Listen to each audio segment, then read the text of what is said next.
The Canes will be without one of their best for 2024. We will discuss, and of course, we will make it through spring practice and head toward that spring game that's upcoming very soon, and some possibilities in the transfer portal across the nation. Talking Canes with all of you each and every Wednesday night. Here we are, 7 o'clock Eastern Time. There is Cam Underwood from State of the U. He's the guy that makes it all happen for us. Cam, how are you? Good, man. Glad to be here. I was telling Mark I got caught in the aftermath of a spill on 95 coming up from downtown Miami. It was like construction sand. It looked like South Beach white sand, because South Beach is a constructed beach, if you didn't know that. But it looked like that kind of sand, and it was across like 4 lanes of 95. So literally spent an hour and 47 minutes in the car. And then, hopped out, got my stuff, plugged my computer, and here we are. So great to be here. Glad to be back. Sorry I had to miss last week.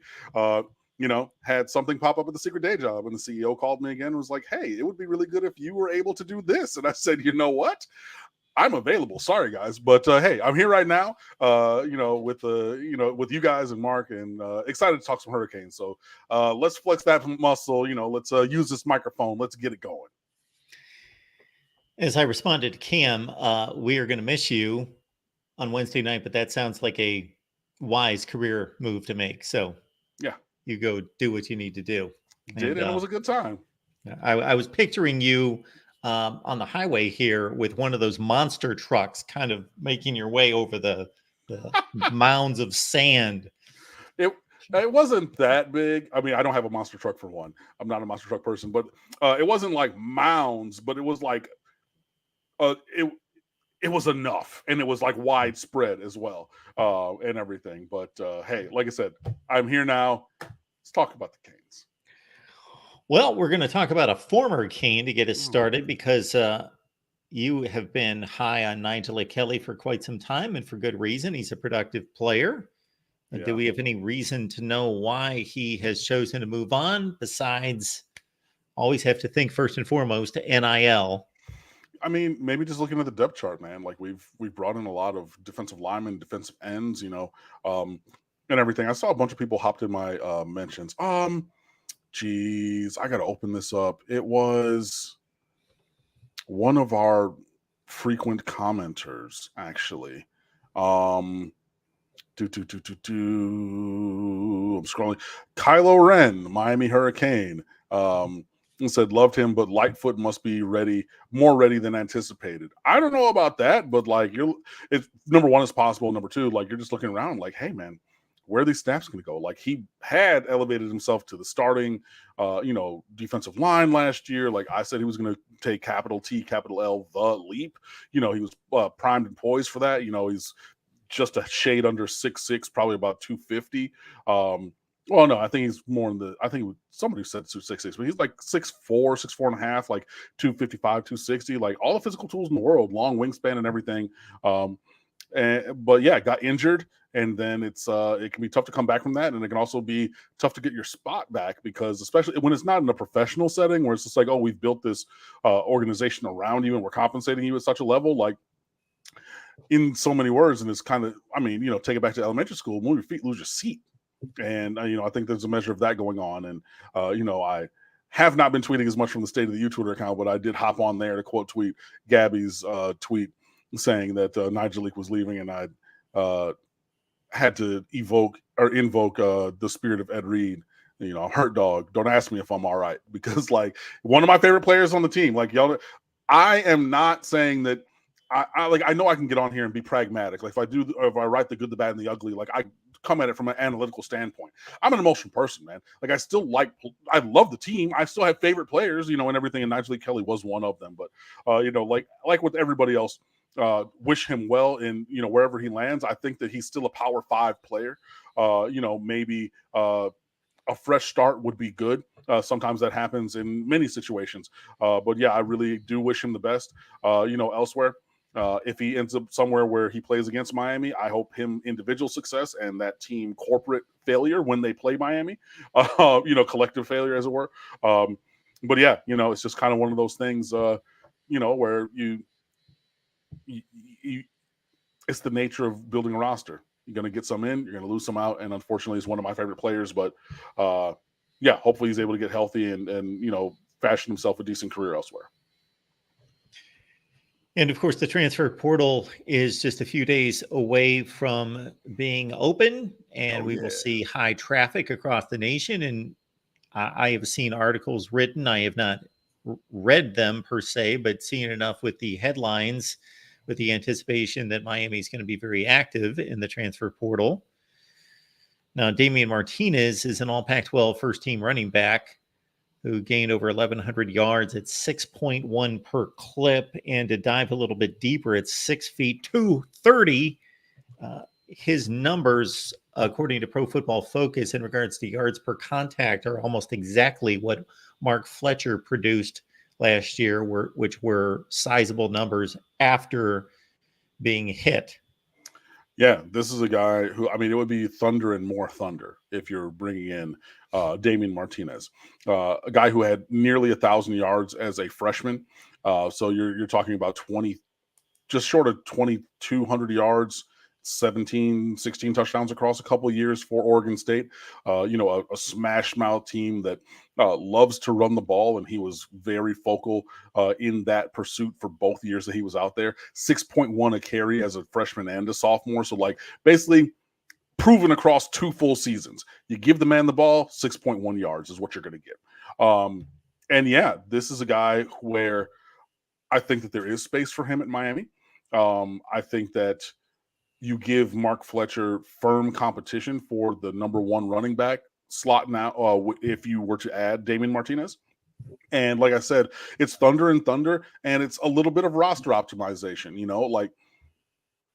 It would be a little bit of a protracted trade, right? But initially, the first thing that you had was what? Henry Parrish leaving. And then if you were to come, get Damian Martinez later, in this portal window, I love Henry Parrish, and I always said Henry Parrish was good.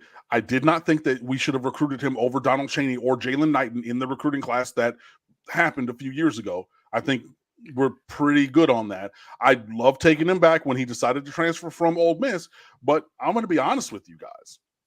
If I had to lose Henry Parrish to potentially get Damian Martinez, I'm doing that trade every day of the week and twice on Sunday. And now you can debate what the degree of improvement is to the overall roster with that move. But I think that even if you agree, even if you thought that, and I'll just throw random numbers out there, right? Even if you thought that Henry Parrish was an 8.1 and Damian Martinez is an 8.7 player fit, whatever, but future eligibility, timeline, all those things. Even if it's only not even a full point of development, it's still optimizing the roster, and a small step is still a step. And if Miami is where we are, sorry, because I'm not there anymore. If Miami is where they are as a program, okay, they still need to take steps forward to get to where they desire to be and where we as fans, commenters, everybody want them to be. Alumni, journalists, bloggers, if we want them to have this progression. So a small step is still a step, but respectfully, I submit, I think if Damian Martinez were to come to the University of Miami, it would not be like a mother may I take, inch forward. It'd be mother may I take a large step forward. I went back to elementary school with mother may I on that one for if you guys are a little bit younger, but it's not done yet. Clearly, it has been talked about as potential. So obviously, I think that there is some work to do to get him on campus and to make it happen. But I am thrilled at the prospect of adding a Damian Martinez to this roster. And yeah, you would have thunder and thunder with him and Mark Fletcher at the top of the rotation. And then, yeah, you just sprinkle in a little CJ2K, Chris Johnson, 2-time state champion in the 100 and the 200 in high school. Would have been 3 times, except for he enrolled early from Dillard, just saying, so he gave up that. Chris Wheatley-Humphrey, the Hellcat Ferrari. Hellcats aren't Ferraris, but nicknamed the Hellcat because of his speed on the football field. hey, maybe we put a Ray Joseph on a jet motion. Maybe we put Robbie, the offensive player, Robbie Washington in some space. Hey, and I named a couple of receivers, but that's before you even get Jordan Lyle from St. Thomas Aquinas, because remember, St. Thomas Aquinas has a senior religion credit that you cannot do early, so you cannot enroll early from that school. So a guy who might be a more skilled running back than either Chris Johnson or Wheatley Humphrey, either of those Chris's, he would then add into this rotation as well. And then, you got a 6 foot, 230-pound battering ram in Damian Martinez. You got a 6'2 and a half, 230-pound running back in Mark Fletcher, and plenty of options there. But I'm thrilled at the potential addition in a Damian Martinez. Again, like I said, first team all conference in the, what was the Pac-12 last year. I would say that that's an upgrade no matter how you look at it. Unless you're exclusively looking at how many running backs who are alums of Miami Columbus Senior High School are on the roster. If you are evaluating that, then it is a net negative because you went from 1 to 0. But come on. Falconer TRX getting us revved up on a Wednesday night. As usual, Falconer, we appreciate you. Super sticker. Good to see you. Jackson, thank you so much for the contribution there, sir. Jackson says 143 days until Florida, Miami renew their rivalry, and they are playing for the first time since 2019. Yep. And Miami leads that series pretty clearly. Off the top of my head, I don't know what those numbers are, but it's a pretty distinct lead in that series, I believe. As I quickly Google Winspedia, it is actually pretty close. It is 29-27 Miami. Oh. So those two but schools, if you look recently, I believe it's been a lot more Miami. 29-27, 56 games in roughly 110 years of football for those two schools. So they were playing a lot up until the 80s. Yeah, from 1938 till 87, we played pretty much every year. And then they started crying, so they took us off the schedule. And then we won 4 in a row, and then they cried some more, and then they beat us. Urban Meyer's team in 2008 beat, freshman Ja'Cory Harris and a redshirt freshman Robert Marv. Al Golden beat Will Muschamp in 2013 at the old, what was it called then? Landshark Stadium, maybe? Pre-renovations. And then, they abused Zion Nelson for 47 million sacks in 2019, and unfortunately, And that game still went down to the wire. It still could have been pulled out. Yep. At the end. There were like 10 sacks, I think, in that game. Yeah. Falconer, thank you so much, sir. We appreciate you. A fan portal where we can eject fair weather fans. I don't know that we have, who's a fair weather Miami fan at this point? When was the weather fair other than those couple November nights in 2017, guys? We're still here 10 toes down in all. I know, they say it in Gainesville, but through all kinds of weather, man. Okay, so I won't use their thing. There's a famous march, I believe it's by John Philip Sousa. In storm and sunshine is the Hurricanes, bro. It has been cloudy days in terms of performance on this field for a good long time. Who is fair weather? Who is just randomly picking Miami because they're good? You know what I mean?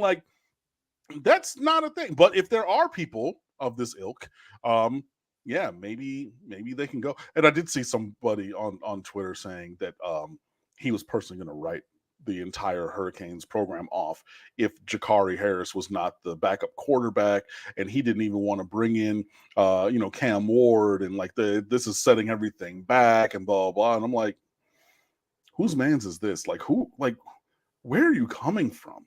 You know what I mean? Whatever.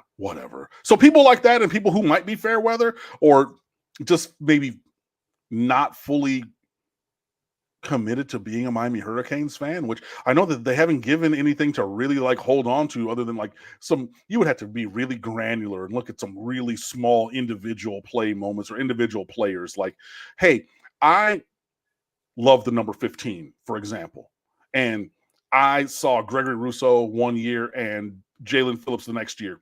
And both those guys were incredible and everything. And they wore 15, and I'm from Boca, and boom. If it's something like like super, infinitesimal like that, maybe. But like in terms of just like turning on the TV every week and being like, oh, it's not like when I was in college in 2000, when literally every week we're like, it doesn't really matter who we're going to play because we're going to win. And from the second game my freshman year against Washington out there, all the way until Connor Barth on that goddamn Thursday night my senior year, we won every week. It was not even a consideration.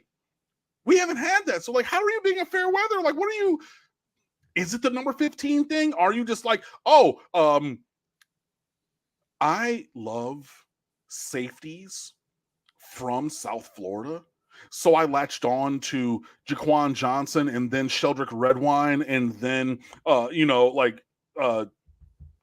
Cam Kinchins and James Williams, excuse my stutter there. You know what I mean? Like, is that what the thing is that you're fair weathering? I don't know. Mark, maybe you have an answer. I don't know. But hey, to Falconer's point, yeah, maybe we can get those people up out the paint because like they clearly don't operate in any sense of rationality if they're being fair weather fans about the University of Miami football team at this point in time. If you're watching one of these shows, not just this one in particular, but any of my shows, our shows on this network, you're probably a pretty hardcore college football fan. Now, did I raise an eyebrow for the first decades of being a college football fan if I ran into a Miami Hurricanes fan? Yes, because I was typically running into them somewhere in the state of Ohio. And my thought was, they're a fair weather fan. They're just jumping on the bandwagon. Prove it to me kind of thing. And it always annoyed me when I would run into whatever fans. And I'm okay with the fringe fans that claim to be fringe fans. Hey, I like the gear. I throw on the hat. I watch the big games. I'll see you at the playoffs kind of thing. Fine. We all have our preferences in life and whatever you do, but don't claim to be this big sports fan and then you have no idea who the starting quarterback is even, then you lose me on that. But at this point, if somebody tells me that they're a Miami football fan, even if it started that way, hey, I want to be with a winner. I jumped on. Hey, if you slugged it out this long, even if it started in that manner, I've got all respect for you. As you should. All right. What I missed until just a few minutes ago here is the addition in the 2025 class, of Mr. Luka Gilbert. And speaking of the Buckeye State, what is Miami doing plucking a tight end out of Westchester, Ohio? Our job, trying to get the best talent from wherever we can get it. And Luka Gilbert, committed to Miami the other day. And as you see, has prototypical size, man, 6'7". He's there. It says 233 on his huddle. He says 240, I want to say. But yeah, this is a kid who has good movement skills. The main thing that he does well is block. Like the first 5 plays on his highlight film are him erasing somebody. And he wears number 88 and he's 6'7". So I say those two things to when you click on the huddle, it does not take long to figure out who you're looking for because like he's uncommonly sized, man. So credit to tight ends coach Corey Woodeel for going out there and making that happen. And getting this commitment. This is a kid who I think, might be a longer term kind of a guy. Maybe ramp, increasing at an increasing rate. So the graph that kind of does that. So maybe not a day one contributor, but somebody who can develop. Does need to work on his comfortability in space and the ability to catch the ball. When you run tight end pop pass in high school, like, first of all, it's pretty much always open.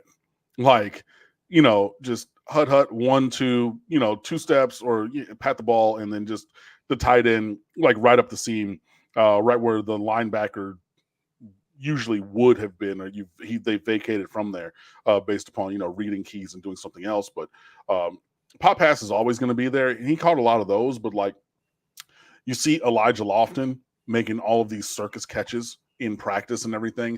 I don't believe that Luka Gilbert is that kind of pass catcher to do those kind of things naturally. So that's an area for growth for him. But like, yeah, this is a kid with really, really, really good size. I was talking to my good friend Fred Purdue. I don't know if he's watching it right now. We used to host a podcast years ago. And he likes to come on my phone and play like he doesn't understand how football works sometimes, just for the sake of argument, which really makes me angry. But as we were watching the Luka Gilbert film, he was like, man, I want to see him run like in a straight line more, because I don't know about his feet, tight end. And I said, hey, man, there was a time that we recruited a 4-star, 5-star offensive tight end, had him redshirt, hit the protein shakes in the weight room, gain a little bit of weight, move him to offensive line. And that player was Eric Winston. So just going to throw that out there. I'm not saying that Luka Gilbert is going in that way. He, I think, does have the ability to stay at tight end. But like, after watching what he does on the field, would I be super mad if we tried that same kind of growth and development path and position change? I would not be mad at it. But like I said, that was me creating headcanon and making a comparison to something else, not saying that is what Miami is trying to do with Luka Gilbert, who, like I said, I do believe can stick at tight end. He will just need maybe a little bit of time to develop his pass catching ability. And I'll say it because I know that you are thinking it. Yes, Mr. Gilbert, as he moves down to South Florida, will need a mango season.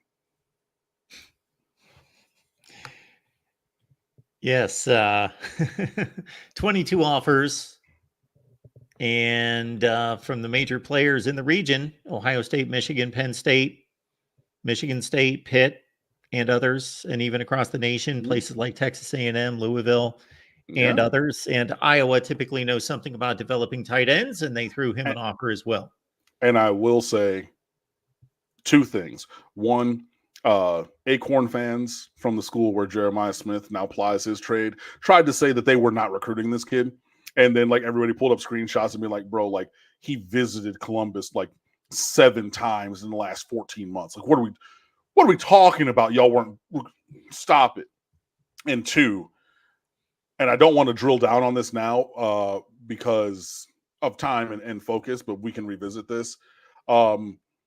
Historically, all time, I'm taking Miami.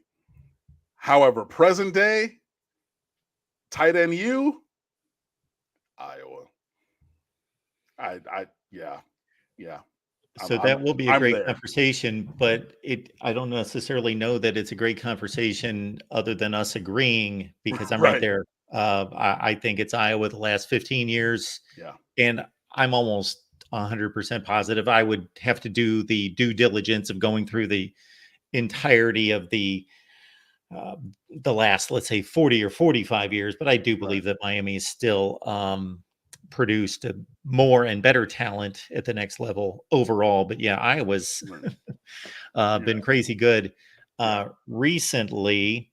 And I don't know why fan bases get defensive, especially when their recruiting doesn't need any defense. But you can admit to losing out on players. It's not the end of the world. Happens all the time. Like, we talk about it on here. Like, like I just mentioned, the player formerly number 4 at Chaminade.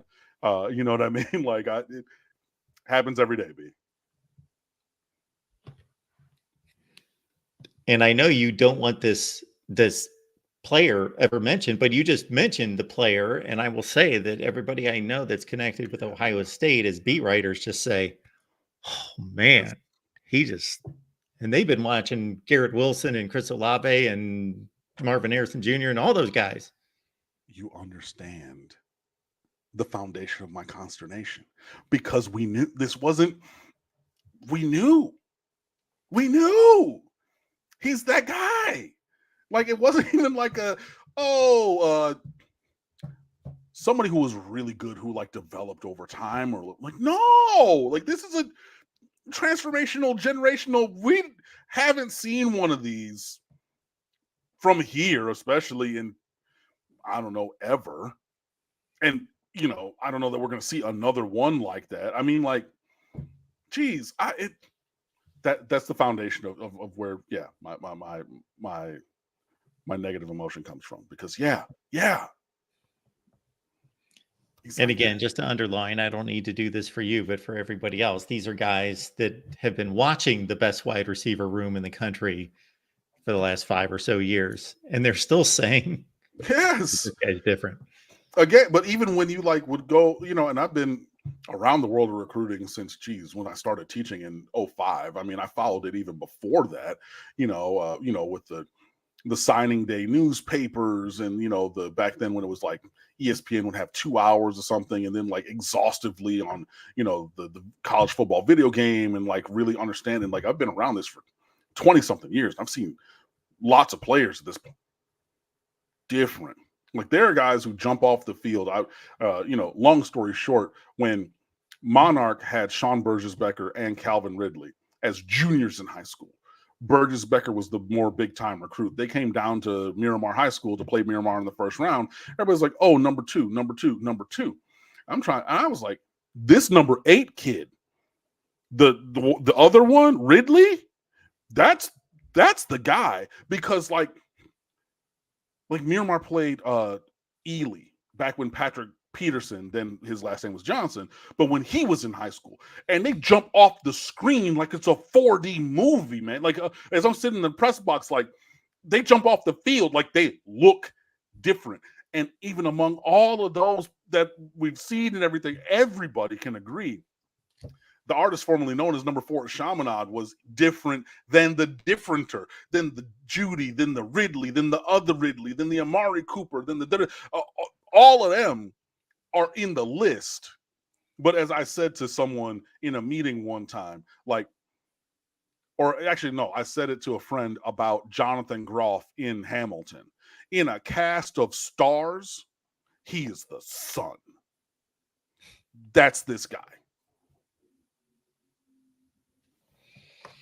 Yeah, and I would normally extend some hope, because we are in a transfer portal era. So who knows when you have relationships with somebody and then they come back. But Ohio State hasn't, and it will happen at some point, but they haven't lost anybody that they've wanted during this transfer portal era. The only 2 close ones I can think of is Jameson Williams, but man, he was buried. He wasn't doing anything there when he left. And then just a couple of days ago, Dallin Hayden, who's a really good back. He's going to be a really good back somewhere, but he was number 3. And again, he wasn't getting carries, only played 2 games last year.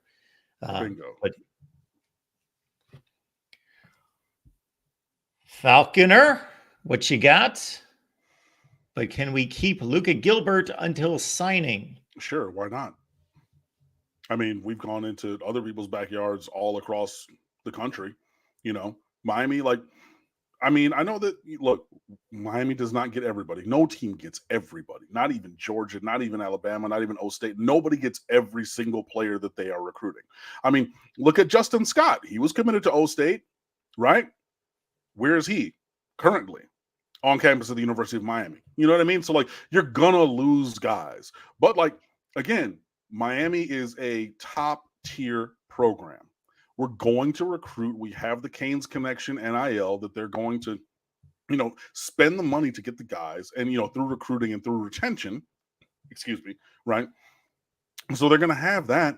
And I've said this about coaches also, like, we will go get somebody up off their good job, and we will go get you up off of your blue chip All-American recruit. Now, will he stay or will he go, or, whatever, not to quote songs or anything, that is to be determined. But it is unquestionably true that Miami has the ability to keep or get any recruit, whether they're committed here or elsewhere. Whether they do or not is the thing that we'll see. I am guessing Falconer's angle here is, or maybe if this is just my Ohio State perspective, is that on the Ohio State side, right, every time they get a commit from South Florida, the guys are like, that's great, so forth and so on, but let's just wait and see because a number are lost. Yeah. But the thing about it is, like, it's been running backs. And it's not even been all of them because y'all got Marcus Burke something. It wasn't Marcus Burke. He was committed to Marcus Crowley, excuse me. He was committed to Miami, and then he goes there.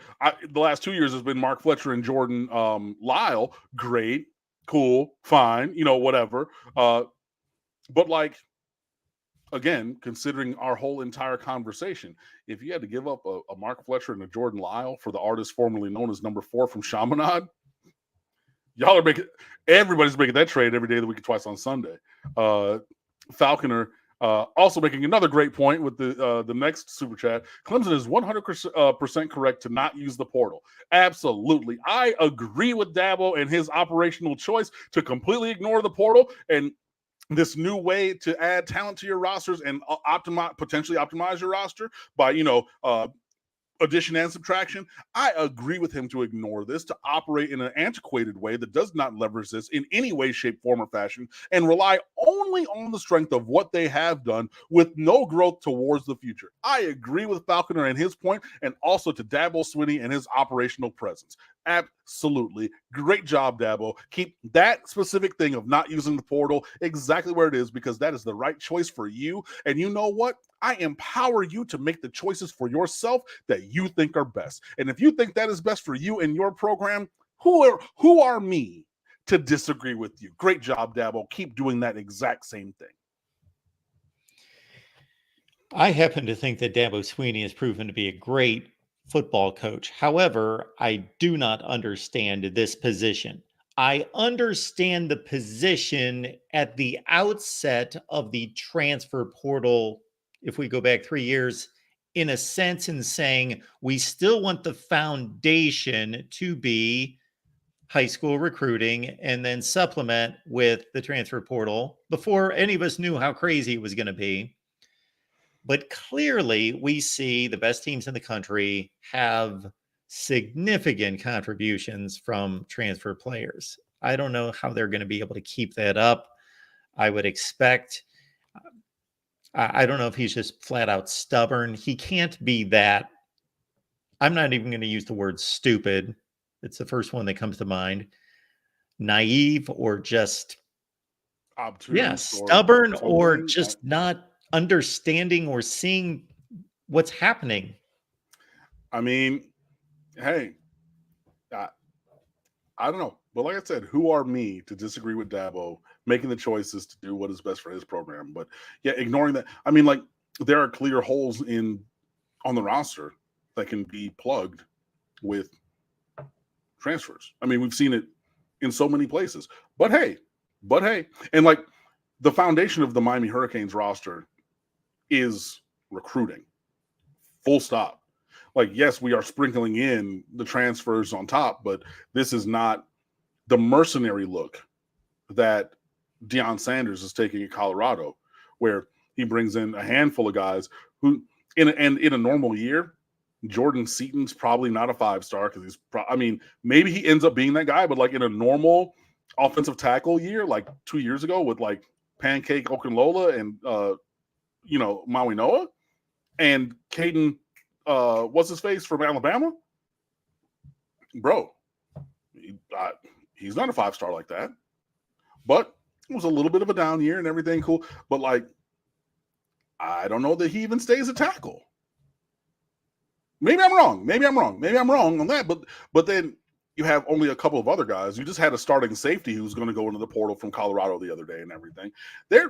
He's not building a program. He's building teams of mercenaries.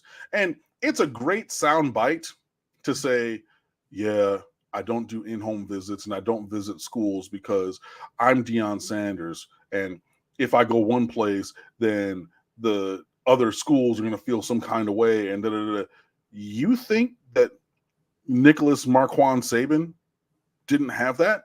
You know what I mean?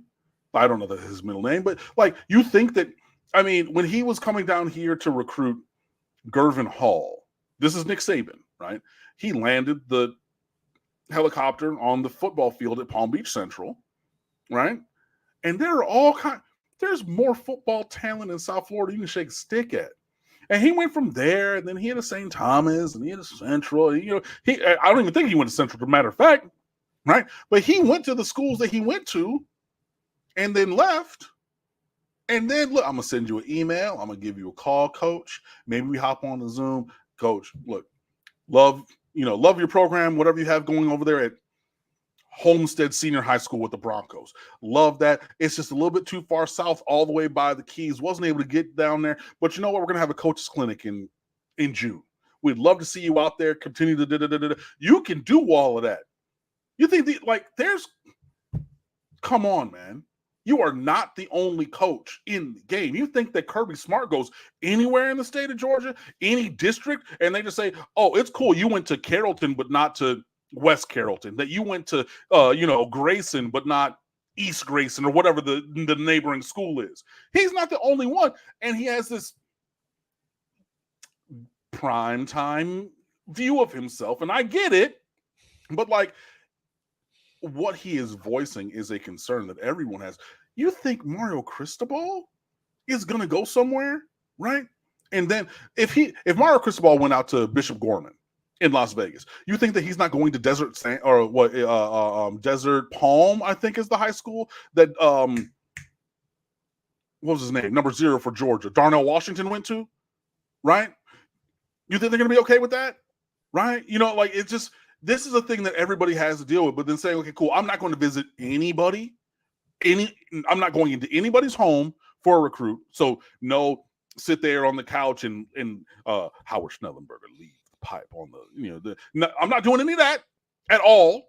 No, none of those visits, no school visits, because I'm worried about what the regional fallout will be if I go to this school and that school and not this other school, because apparently he doesn't have a communications department that understands how to leverage communications and a high school relations staff that is building all those relationships, and then you sprinkle Deion on top. No, he doesn't have that.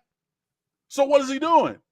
Spending that NIL money, all that Fox TV money from the early September games where they had those ratings.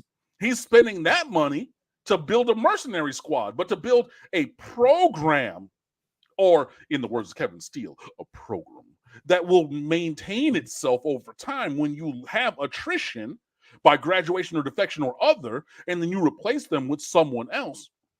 He's not doing that. But luckily for you and me, Miami Hurricanes, alums, fans, supporters, all of that, Mario Cristobal is taking a very different approach and basing everything around high school recruiting and sprinkling in a little bit. And then you have Dabo, who started this whole conversation, who's doing the high school recruiting, and then that's it. So, basically taking that chicken out of the pack, putting it on the tray, and then roasting it. Not any salt, not any pepper, not even a little paprika, not even a little Italian seasoning, just chicken, oven. That's it. Hey, I like mine with some sazon. I like mine with some, some seasoning. And that's what we're getting with Mario Cristobal. And hopefully it's a great gourmet meal when we hit the field this year. Like how I did that? I like how I did that. You're welcome. Well done. I always enjoy how you do it. I don't know which direction it's going to go, but of course you've got a flair for the culinary aspect of things. So it sometimes goes in that direction. Yeah, but and honestly, with some of those, I don't know which way it's going to go either, but I enjoy it. Should I stay or should I go? I think that's how the tune went, right? It's been a minute since I've heard that. Okay. And I believe that's in the native original key. I don't have perfect pitch, but I have good relative pitch. I believe that might be right. I can usually sing on key, but nowhere close to perfect pitch. No way. But I can usually carry a tune. Falconer, thank you so much for that. And we've got Paolo chiming in with this one.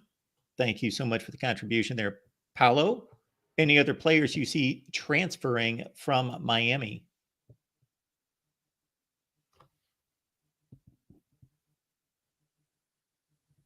Oh, we lost you. Sorry, I clicked it, but it didn't unmute myself. Great question, Paulo. At this time, I'm going to run down position by position really quickly. Quarterback, no, because everybody who's not Cam Ward knows that they're trying to stay to battle for next year. I do believe that we will lose somebody, one of the 4 returners next year, and then add Luke Nickel, who I really like, by the way. And then we'll have a 4-person quarterback room going into the 25 season. Running back, we already had one defection. I don't necessarily see any others. Wide receiver, I think that the young guys are fighting for a chance here, so no. Tight end, no. Offensive line, maybe somebody on second or third team, but probably not. Defensive line, tackle, no. Defensive end, the one I was worried about was Nyjalik Kelly, I hate to say, and then that move just happened. Linebacker, I don't think so at this time because the young guys are going to be fighting for a lot of snaps in the rotation this year and then starting next year. So no. Cornerback, like, unless somebody just decides that like they don't want to be here, I don't think so. Safety, I don't think so either. Specials, I don't. So I quick run through my head and everything. I don't see it. But I also wouldn't be shocked if a situation were to change and then we did see a little further development along the roster as a whole. Knox Kane is here. Knox Kane, thank you so much for the contribution. We appreciate you. I give Dabo credit for sticking to his morals, unlike Saban, who quit and is now crying because he couldn't outpay everyone anymore. Hey, man. Before you jump in on this one, Cam, though, the term morals here, I think, is a bit strong. Maybe his principles, his approach, his philosophy. I don't think there's anything moral about it one way or the other. I agree with that. I mean, it is kind of splitting hair semantics, but like I think in that case, the words do matter. In terms of Saban, yeah, he was not getting the Saban discount anymore. And look, I said on this show here that even, first of all, I said that they were going to lose to Michigan in the playoff. And I said that the next 2-loss season was going to be Saban's last year, come hell or high water.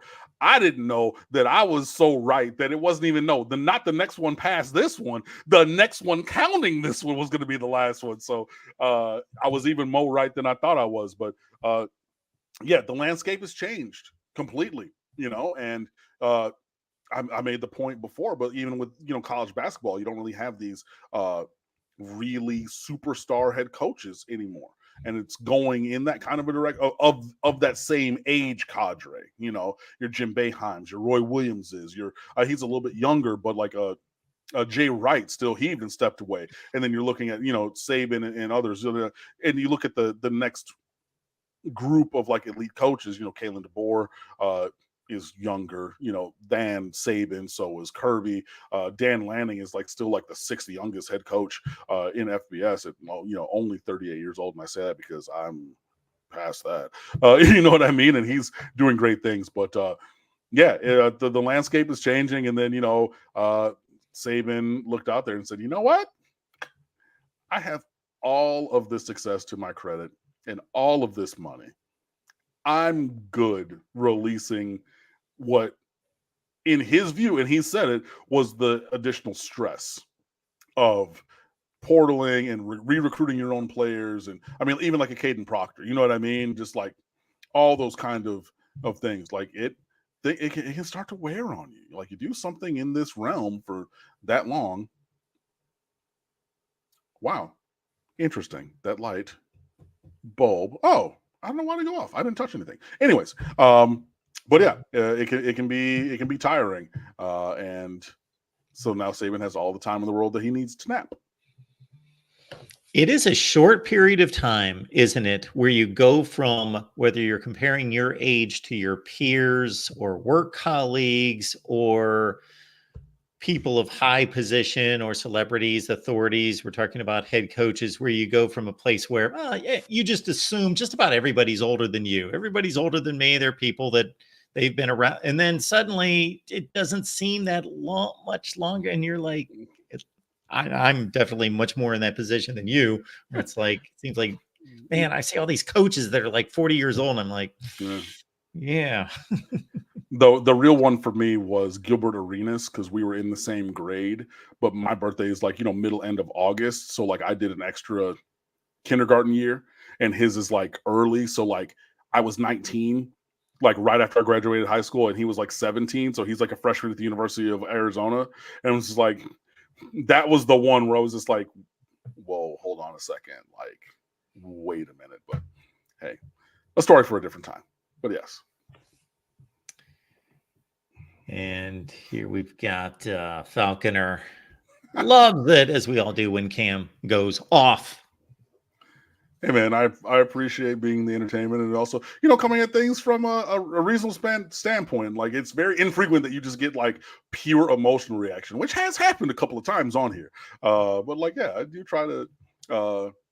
I am animated. Like I am unapologetically me, and like sometimes that's great. Or like happened at a work event today, I was a little bit too much me, and I had to go apologize to somebody because it rubbed them the wrong way.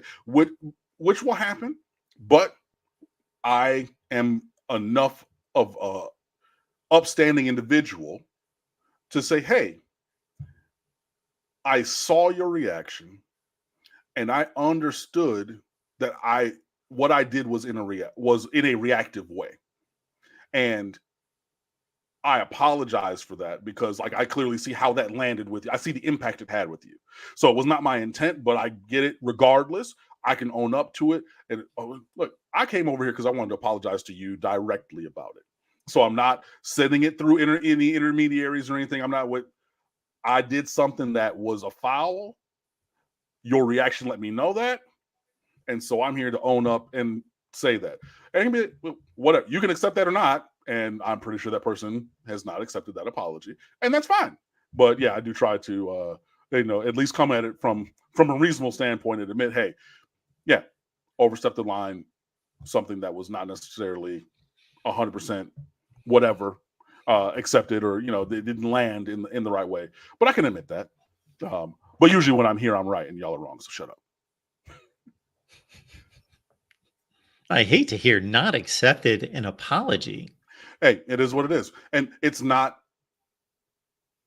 is all I can do is offer the apology and be sincerely and improve or update my process. And what I'm going to do is output. I cannot make anybody accept that. All I can do is commit to, like, again, taking ownership forward and then moving forward. So, and I've said it on here before, other people's opinions on me is none of my business. I did the thing.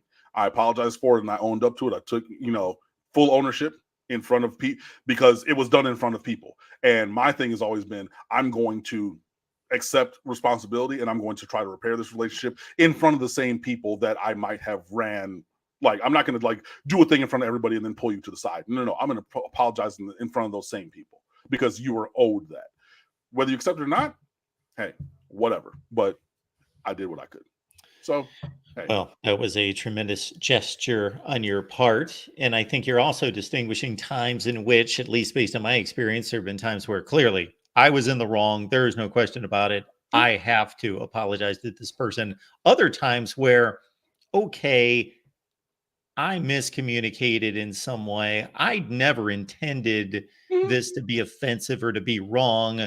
So a lot of people draw the line there and are like, not my bad or whatever. But it appears in this case, and I've been in that situation where you try to take the higher road and just be like, hey, I can see where I would have overstepped or offended you. So I'm going to apologize because of that.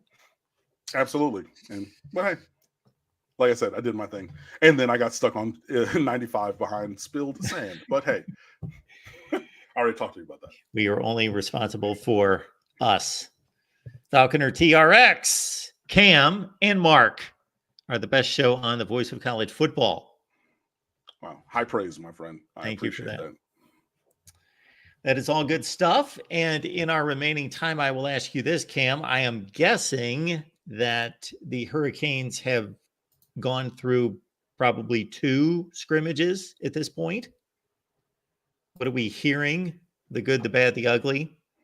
Yeah, man. Cam Ward, that guy.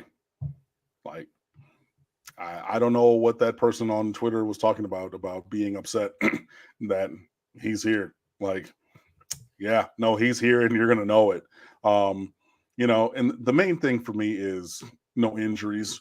It seems that the player development is going in a proper direction, trying some different combinations in some places, and things like that, like offensive line and defensive line, especially secondary. But yeah, the main takeaways. Elijah Lofton, first of all, hello. Like, he doesn't want a red shirt at all. Like, he keeps making plays, and when you do that, you're going to find your way on the field. Jacoby George trying to take a big step forward. Wesley Basainth looking like he could be making a star turn this upcoming year. But yeah, it really starts and ends with Cam Ward, and the offense. Just it's what Miami needs.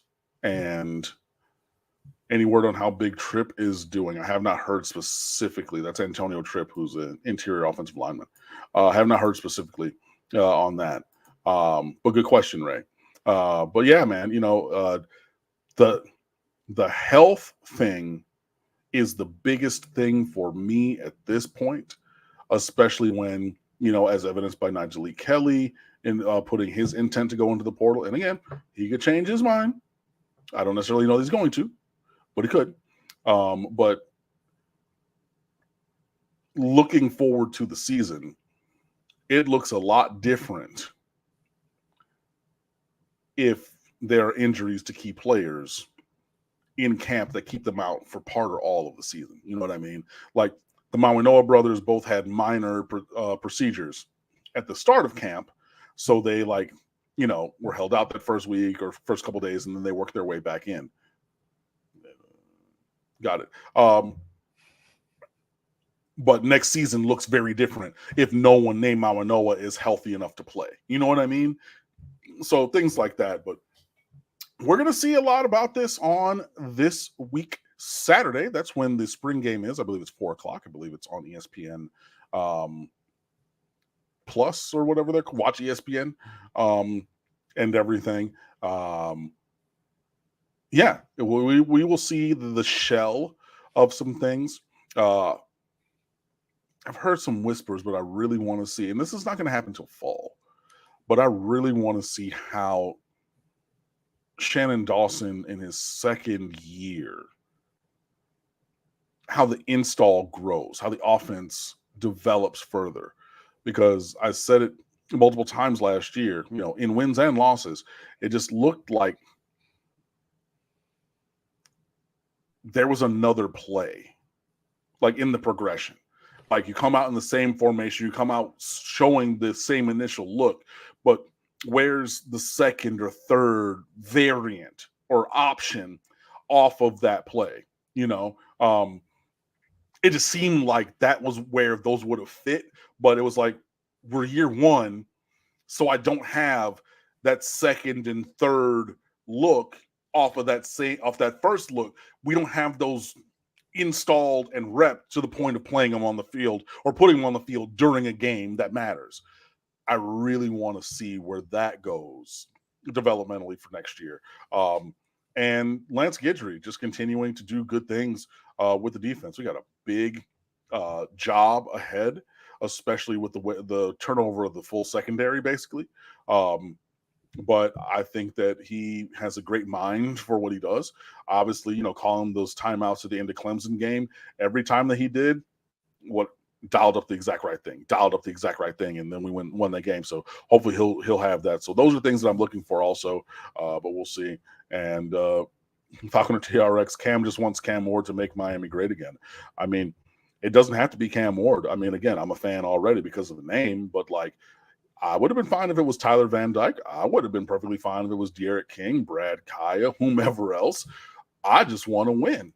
You know what I mean? So, I am, looking forward to it being Cam Ward. Why? Because this is the one season he's going to be here. He's the current starting quarterback at the University of Miami. But in 25, it will be insert quarterback one in 26. There'll be insert quarterback one in 26. That's just how we roll. So, I mean, I know that you know that from being here. But yeah, I would like Miami to be a factor towards the top of college football this year. Cam Knox Game 94. Sorry, I was just rolling. Knox K94 with another super chat, and do appreciate you. Cam, does all the shoulder issues concern you? We have way too many players wearing shoulder braces. It's something to look at, but also it's just like a high use joint. And especially if you're tackling in a certain technique, you know what I mean? Like you're using your shoulder a lot, like, and you're not using your head because targeting. So yeah, there is a little bit of that. But it's also just kind of, I would be interested to see if this is a concern or a question for other teams. Because like, I don't know to that level of detail, like SMU or Utah State or, even a Texas or a Georgia, like how many players wear braces or whatnot, especially shoulders. So something to watch if it like keeps everybody out or something, if there's one kind of injury that keeps happening, right, that is like season ending or something like that, like because there's different types of shoulder things, right?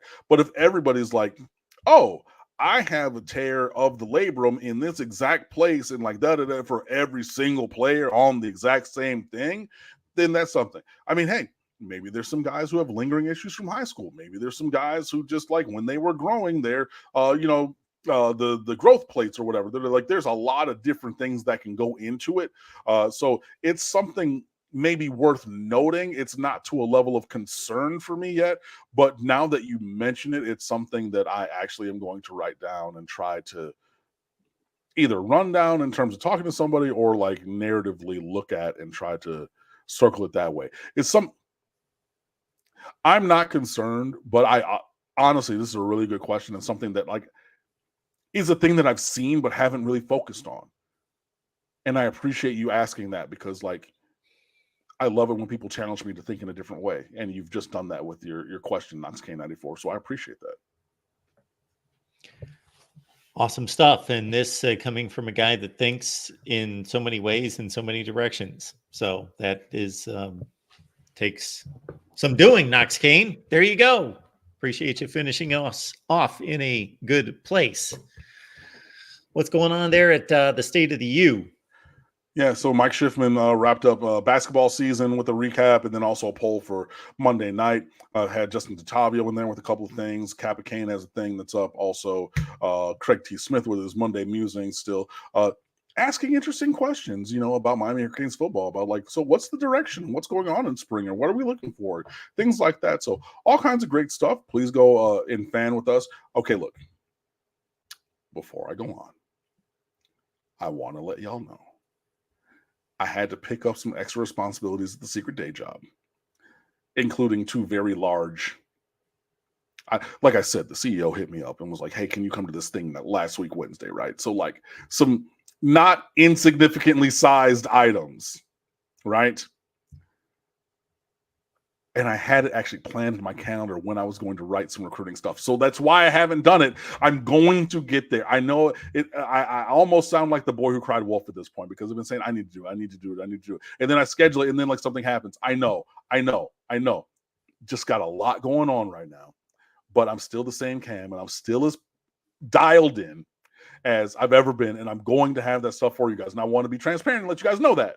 But even without that, there's still great stuff for you at stateoftheu.com, Instagram, Twitter, and Facebook at the State of the U, at Underwood Sports on Twitter or X or whatever you want to call it. And I do interact with everybody. And like I said, Kyler and Kane, and I had a nice interaction the other day. And then this other idiot talking about he didn't want Cam Ward to be at the U or whatever. But hey, come on out and fan, or come on over and fan with us. Reach out to me on social media. Like I'm around, and like, hey, I live in South Florida. I haven't ran into a reader or a watcher recently, but hopefully I will. But either way, two things before you go. Be sure that you subscribe. Be sure that you hit the like. And you know what? Have a great week. We'll see you next week, Wednesday.